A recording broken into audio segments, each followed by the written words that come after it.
So we're back to normal update weeks in GTA Online, and this week's a bit of a funny one because there aren't really that many cars. However, that does mean we get to do Truck Week. And one thing I know is that this, the Walton, is going straight in my movie garage, but how? Am I going to be saying this every time I open the garage door? Check out that 4x4. That is hot. Or am I going to be doing this every time I drive it? Woohoo!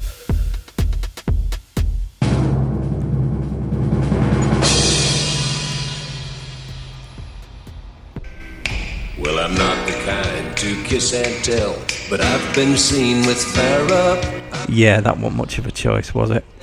So here we are in the Declasse Walton L35 with mine done up like the truck from The Fall Guy, which seems appropriate because they are redoing that film at the moment. I think it comes out quite soon.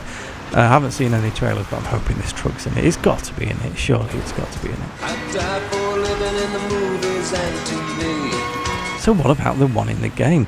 Well, I'll be honest, first impressions, this thing is bloody brilliant.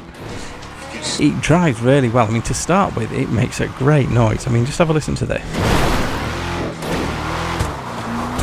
It makes a really nice, raw, meaty sound, which is brilliant. So many of the other cars are so generic. This one has a lot of character.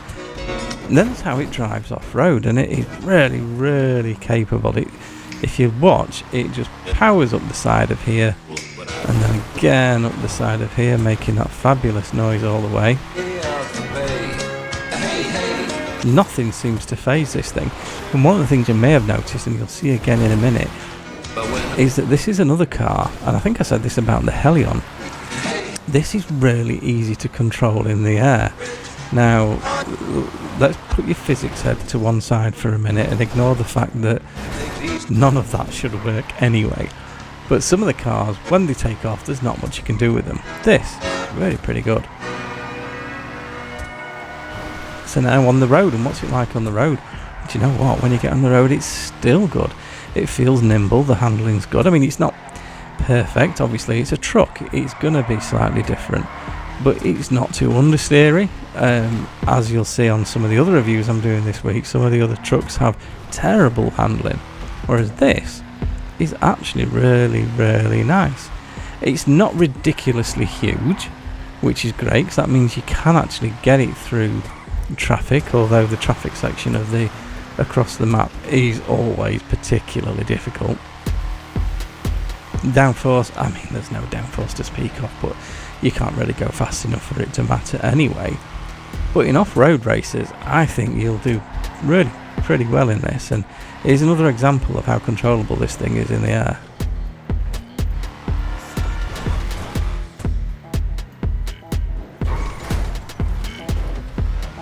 Right, and on to the last bit of the school run.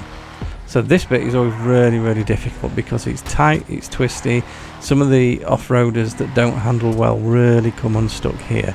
The big problem on this is that you can't see over some of the hills, so you tend to do that quite a bit. So what do I think? Well, it's on offer this week. It's not a deleted car, but it is on offer. It's just over $1 million. And I'll be honest, I think this is a good buy. I'll be doing my review on the new Yosemite 1500 later. I'll be totally honest, I think this is a better buy than the Yosemite. So I would say this is one to pick up. Here's the time it managed to do.